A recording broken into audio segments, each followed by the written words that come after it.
Ready to ditch those boring lectures and dive into some serious gaming, even on that lockdown school Chromebook? First, look at the top right corner of your Chrome browser. See those three dots? That's your gateway to freedom. Click on those three dots, and a menu will appear. Now, move your mouse down to find more tools. Don't click yet, just hover over it. A new little menu will pop out to the side.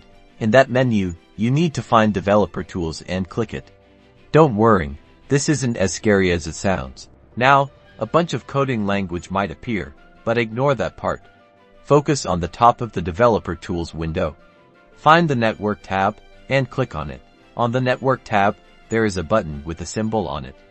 Make sure the button is blue to be able to play the game on the school Chromebook. Finally, open a new tab and search for the game you want to play. This might not work on every single game, but it's definitely worth a try.